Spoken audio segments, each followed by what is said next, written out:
پہلو تھا خبر کا، لیکن خبر کا دوسرا سیاسی پہلو بھی ہے، کیونکہ سیاسی پہلو یہ ہے کہ جب لیفٹیننٹ گورنر ایڈمنسٹریشن نے یہ فیصلہ لیا کہ جناب میجسٹریل انکوائری ہوگی، اس انکوائری کے آرڈر آنے کے فوراً بعد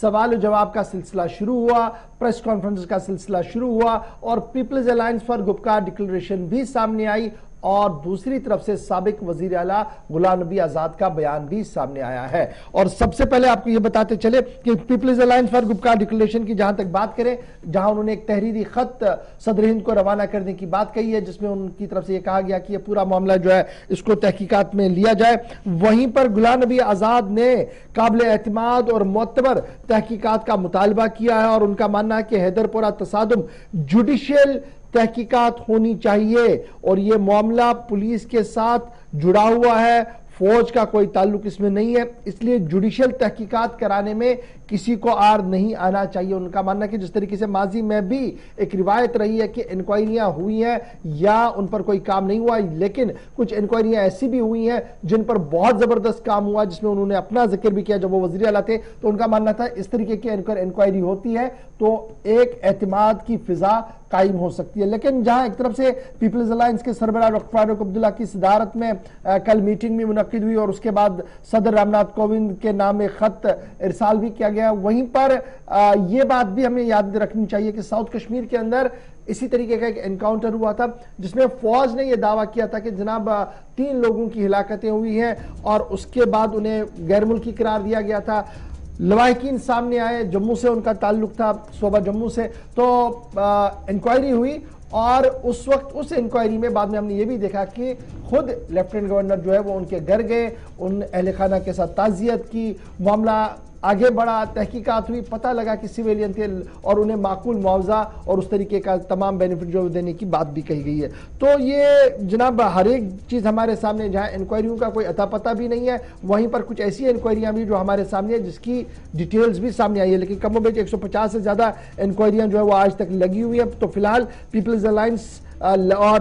سابق وزیر اعلیٰ غلام نبی آزاد یہ چاہتے ہیں کہ جوڈیشل انکوائری ہو، ایک سٹنگ جج کے ذریعے سے یہ پورا معاملہ جو ہے وہ آگے بڑھے۔ بالکل، اس میں کئی حوالے ان کی طرف سے دیے گئے، اور بڑی بات کہ مختلف سیاسی جماعتوں کی طرف سے جو مطالبات کیا جا رہا ہے کہ اس میں پولیس اور سول انتظامیہ بہت حد تک جو ہے اس میں ناکام رہی ہے کہ وہ عوام کا اعتماد بحال کر سکیں، اور اس لیے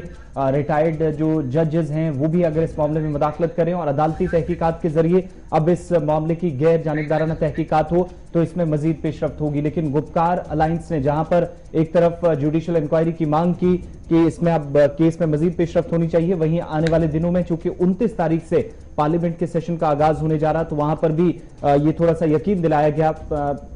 الائنس کی جانب سے میٹنگ کے بعد پریس کانفرنس میں کہا گیا کہ ہو سکتا ہے کہ جموں کشمیر کے تینوں وادی سے جو رکن ایوان ہیں وہ صدر ہند سے ملاقات کر کے اس سلسلے میں تحریری طور پر بھی وہ اپنی بات رکھنا چاہیں گے، اور جوڈیشل انکوائری کی بھی کل ان باتوں میں جب یہ احتجاج ہو رہے تھے، پیپلز کانفرنس کا اپنا احتجاج تھا عمر عبداللہ کے ساتھ، وہ شارٹس بھی چلائیے گا عمر عبداللہ کے کل جو احتجاج کے تھے، عمر عبداللہ والے شارٹ چلائیے گا۔ کل کہا گیا کہ عمر عبداللہ نے جناب میں بھی تو وزیر اعلیٰ رہا ہوں، یعنی عمر عبداللہ وزیر اعلیٰ رہے ہیں اور انہوں نے یونیفائڈ کمانڈ کی میٹنگز کا باضابطہ طور پر چیئر کیا ہے اور اس میں لا اینڈ آرڈر کو ڈسکس بھی کیا ہے، لیکن کبھی بھی ان کے سامنے اس بات کو نہیں رکھا گیا کہ ہائیبریڈ ملیٹنسی ہے یا ہائیبریڈ ملیٹنٹ ہے۔ تو کل انہوں نے یہ سوال پوچھا ہے کہ عمر کا دھرنے پر بیٹھنے کے دوران یہ سوال پوچھا گیا کہ ہائی بریڈ ملیٹنٹ یا ملیٹنسی کیا ہوتی ہے، براہ کرم انہیں سمجھایا جائے۔ تو یہ جو نئی ٹرمز آ رہی ہیں نا، بیچ میں 2-3 دنوں سے ہم سن رہے تھے، وائٹ کالر ٹیررزم کہا گیا، بیچ میں ہائیبریڈ ٹیررزم کہا گیا، پھر کہا گیا کہ پارٹ ٹائم ٹیررزم ہے، تو اس پر سوال اٹھایا جی عمر عبداللہ نے کہا کہ وہ تو خود بھی یونیفائڈ کمانڈ کے چیئرمین رہے ہیں، میٹنگز کی، اور کبھی بھی اس طریقے کا انپٹ کسی بھی ایجنسی نے نہیں دیا کہ جناب ہائیبریڈ اور وائٹ کالر اور اس طریقے کی ملیٹنسی تھی، ملیٹنٹ ہوتا ہے، اس میں کوئی فرق نہیں ہوتا، لیکن جو یہ نئے ناموں دے کر عام شہریوں کو لیبل کیا جا رہا ہے یہ تشویشناک ہے، اور براہ کرم کوئی ان کو سمجھائے۔ فی الحال بڑھتے